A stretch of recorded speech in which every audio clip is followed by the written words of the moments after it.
In this episode, you are going to meet Diana Sinelnikova, and we did some myth busting.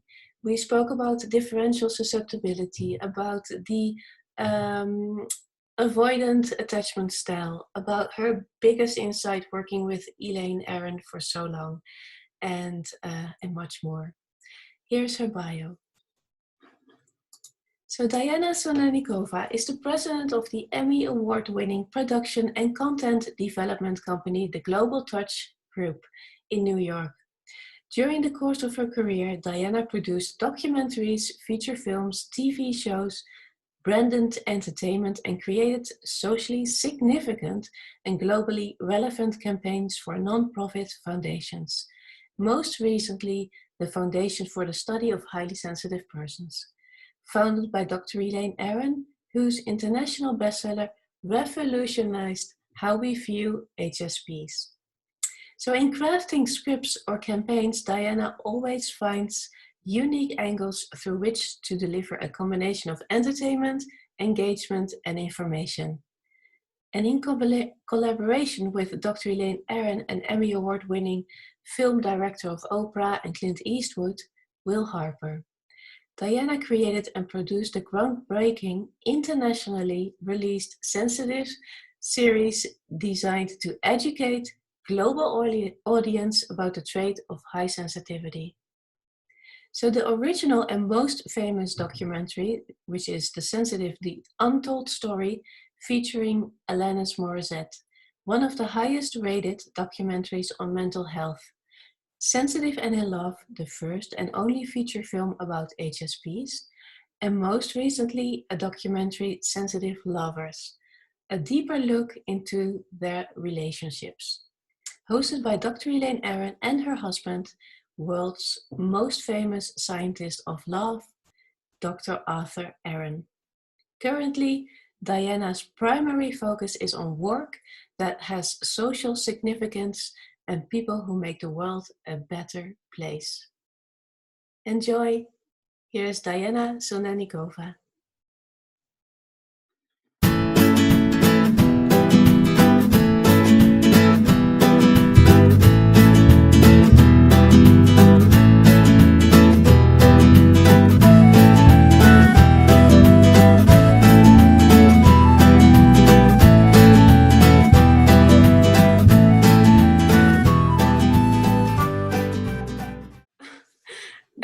I'm really glad that you're here.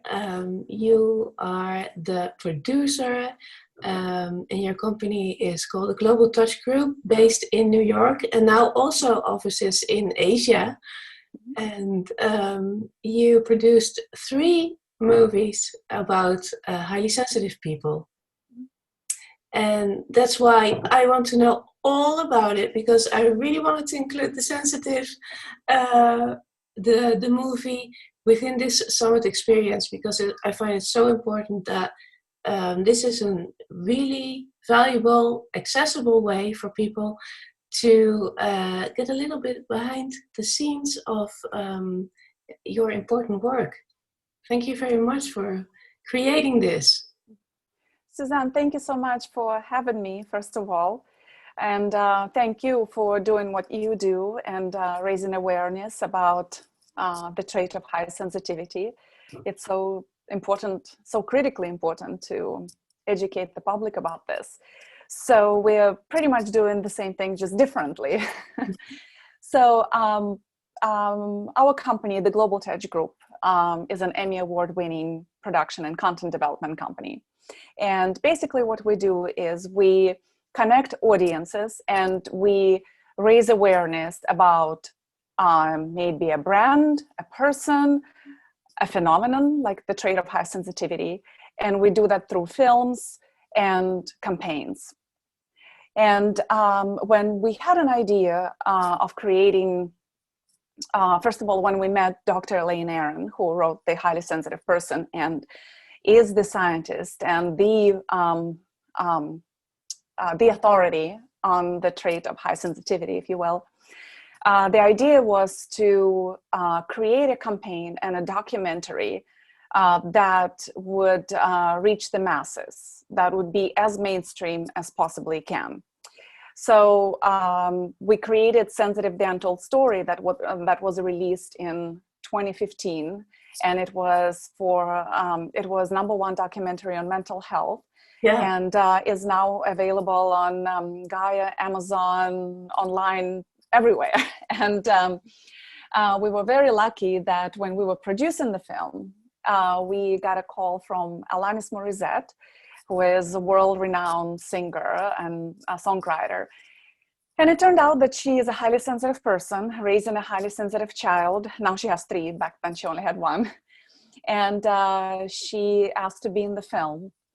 And it was a great, honestly an honor to interview her, because I grew up listening to her music.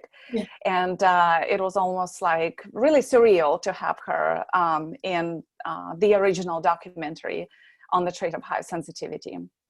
So the film was released in 2015, and Will, who was the director, he's the Emmy Award-winning director at the Global Touch Group, and Dr. Elaine Aron, we thought, what should we do next? And we decided to take it even more mainstream and create a fictional story, a drama on highly sensitive people in relationships. And that's how Sensitive and in Love movie was born. We worked for quite a while on development of the characters. And basically every single character in that movie is based on scientific research, Elaine Aron's research of highly sensitive people and working with highly sensitive people for years. And the reason I'm bringing up this film is because your summit, your event is about highly sensitive men. And the main character of that film is a highly sensitive man.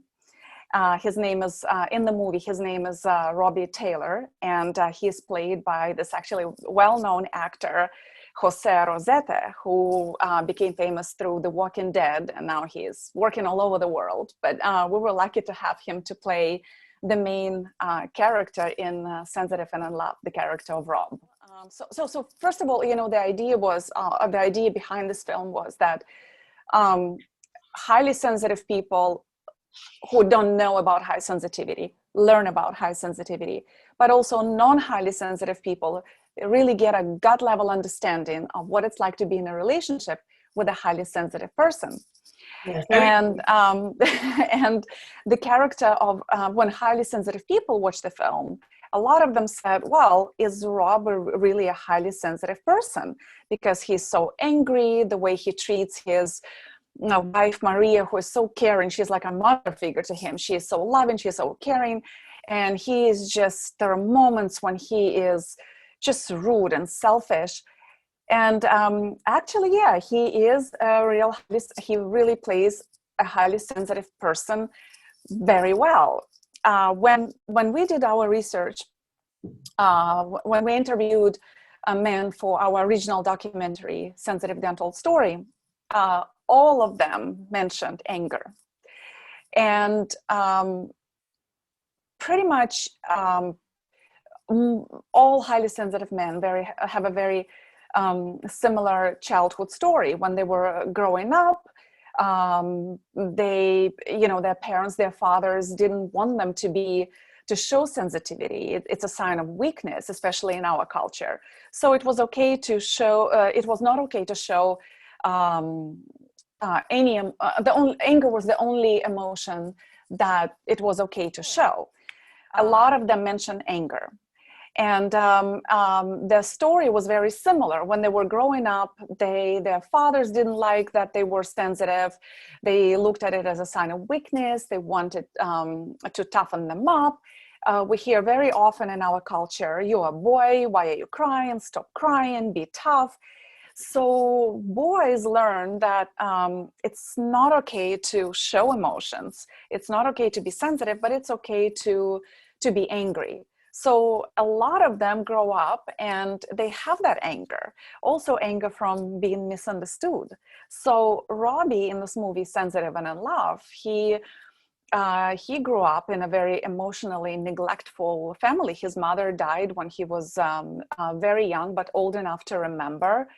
His father never liked his sensitivity. He wanted to toughen him up. So he grew up having a lot of anger in him. And the second issue that he has is his attachment style. So Elaine Aron has a lot of research on attachment style and high sensitivity and attachment style. And in Sensitive and in Love, Robbie, he has an avoidant attachment style. So what it is when children grow up in a family where parents are perhaps abusive, neglectful, so children learn to be self-sufficient, and they grow up feeling, I don't need anyone. I'm fine on my own. Maybe people like me, but I don't need anyone. So an attachment style is very difficult to change. So Robbie has that in his interaction with his wife. And you can see that there was one very dramatic scene where several weeks after she had a miscarriage, and she went through so much, just so much pain, and Rob decides to leave her. And in that very dramatic, intense conversation, she tries to calm him down, and he just appears as very selfish and rude person. And that's another place where a lot of highly sensitive people said, how is he so selfish? How can he be so selfish if he is highly sensitive? Well, when highly sensitive people are overwhelmed, overstimulated, they're not the nicest people. And that shows. So that anger, his avoidant attachment style, and his selfishness and his overstimulation, it all comes up in that one scene with his wife. Yeah, that's so eye-opening, because when I work with my adult clients, the highly sensitive men, I advise them to watch the film.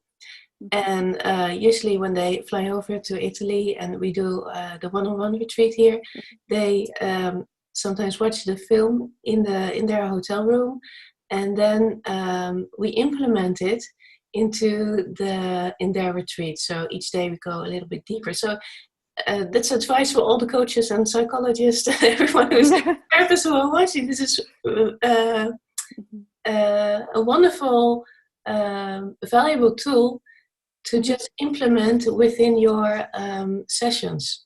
Because what I notice is that the adult men really recognize themselves in Rob, or they see their partner in Maria, for example. And because we had so many questions, especially from highly sensitive people, it's like, oh, why is he like that? So we created this documentary that we just released, Sensitive Lovers, a deeper look into their relationships. Dr. Arthur Aron, who is the world's most renowned scientist of love and relationships, he came up with 36 questions that lead to love, and he is the eminent scientist of close relationships. So the entire documentary is dedicated to relationships between highly sensitive and non-highly sensitive people.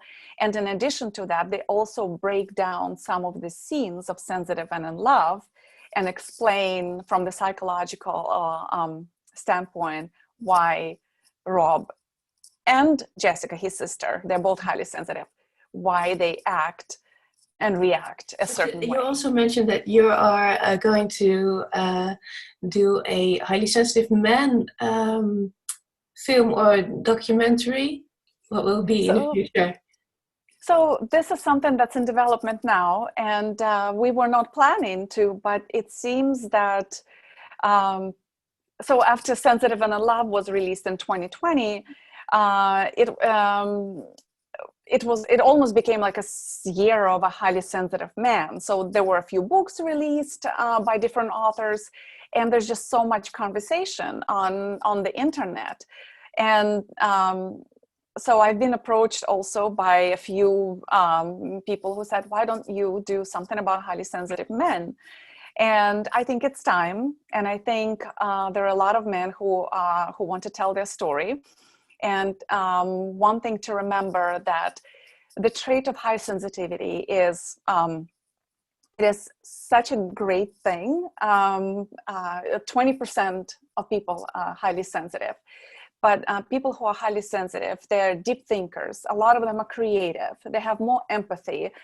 They're the oracles who see what's coming. They care about the planet. They care about the people. It is a great trait. And a lot of men feel that they wish they were not as sensitive. So we want to dispel the myths and tell stories of highly sensitive men. Yeah. So it's in development now, and we are about to start our fundraising process.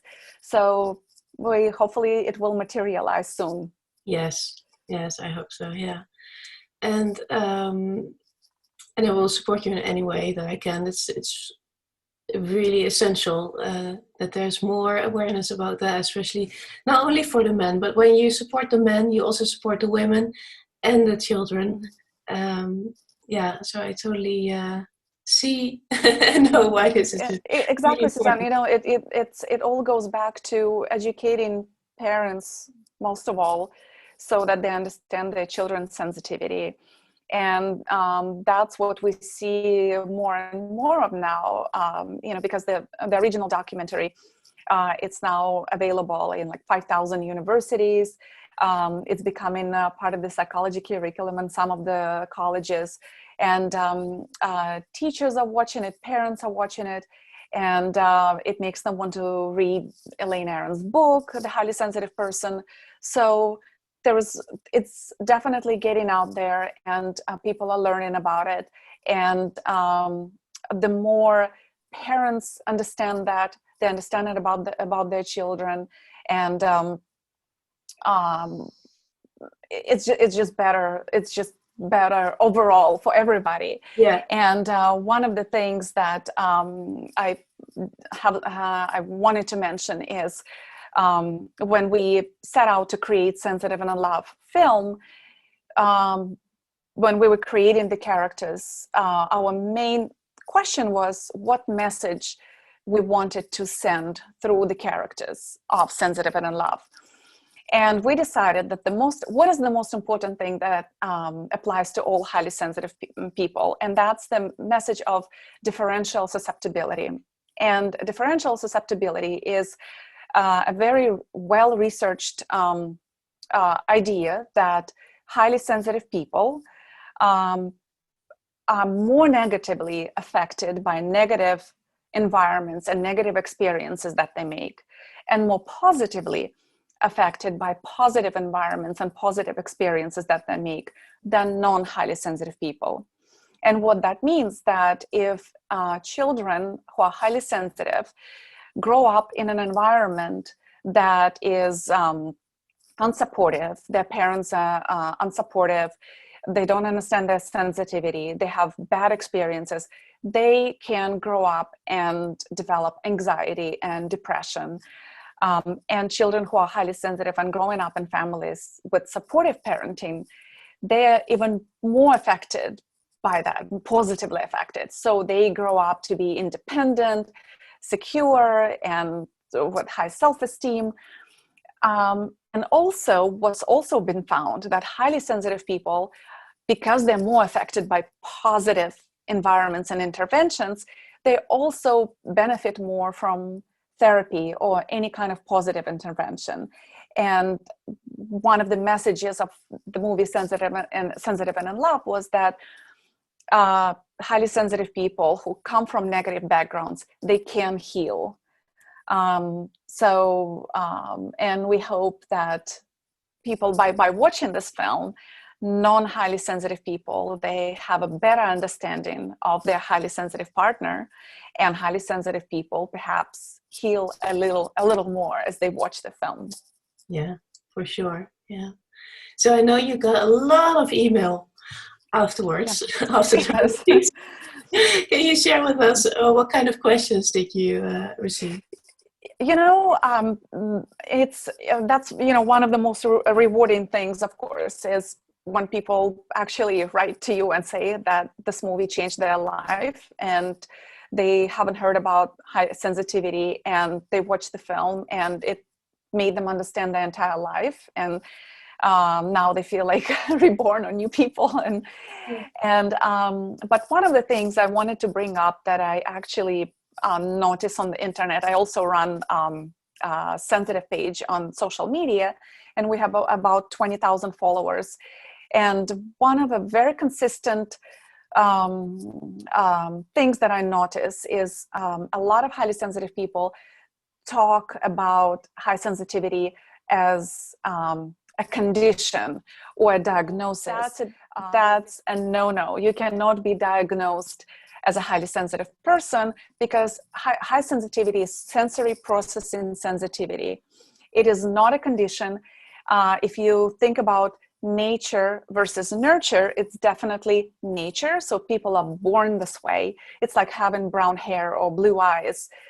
It's not a condition.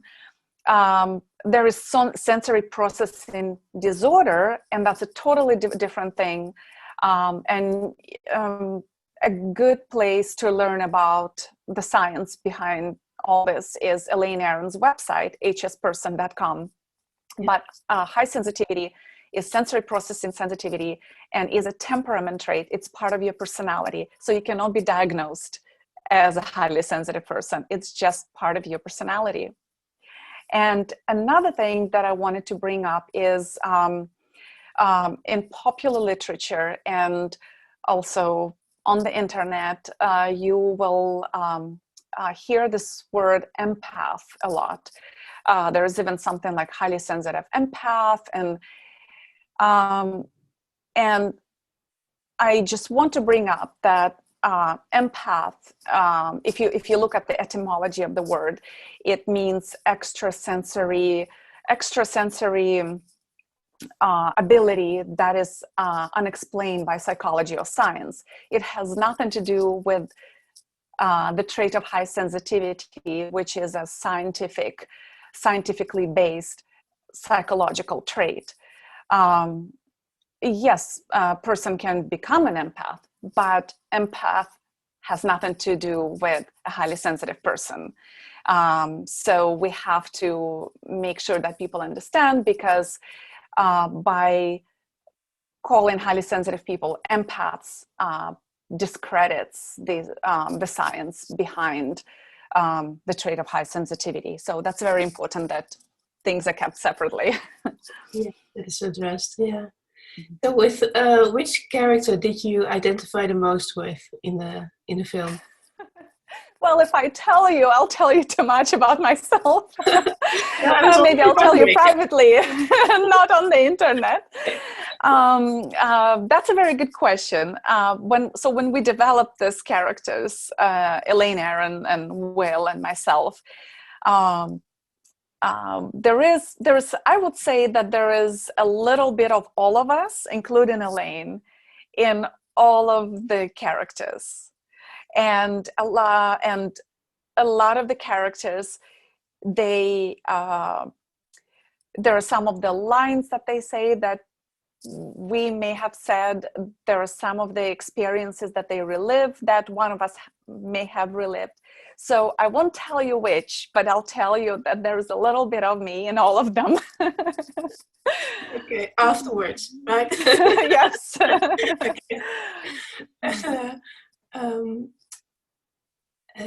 What was your biggest insight while working with Elaine Aron on the movie? That's a very good question. I think, first of all, it's been really incredible 6-7 years that I've worked with Elaine Aron very closely. We started out as neighbors in San Francisco, and then we became collaborators, and she is the most incredible collaborator. And when we work together, it's usually we don't agree on many things, so it's finding the middle ground. And she is one of the most brilliant people I have ever worked with.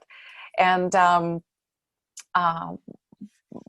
one of the interesting things that I want to share with people who are highly sensitive and they're in a relationship with a non-highly sensitive person is one of the most valuable things that I learned from Elaine, because she's a highly sensitive person and she's married to a non-highly sensitive person. So there is a lot. So that's why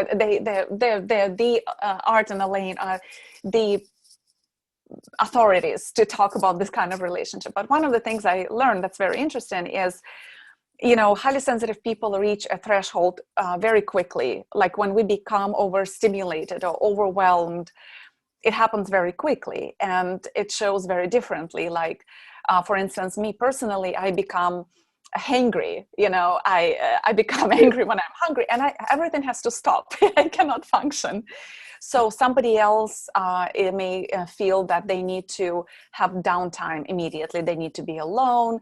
They need to spend time in the dark room. Some don't need that. They need just a walk in the nature. So when highly sensitive people become overwhelmed, overstimulated, they need that downtime and do that part of self-care that best works for them. And the non-highly sensitive partner, especially if it's a new relationship, and not so new, the non-highly sensitive partner sometimes feels unloved or abandoned, because when highly sensitive people reach that threshold, they're done, they're over, that's it. They have to disappear, they have to do their self-care downtime. So it's very important that before you have your downtime, you tell your non-highly sensitive partner when you will be back from that downtime. So you may say, I need 2 hours to read my book. I need an hour and a half to take a nap. I need an hour walk in the park. So they know when you're coming back. So they don't feel unloved and abandoned. Great advice.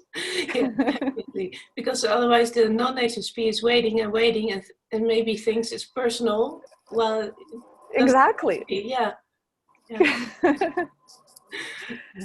Well, thank you so much, Diana. I really appreciate it. I also appreciate your support and your presence in this, and for the great work that you're doing. And I wish you all the best and luck in your upcoming projects.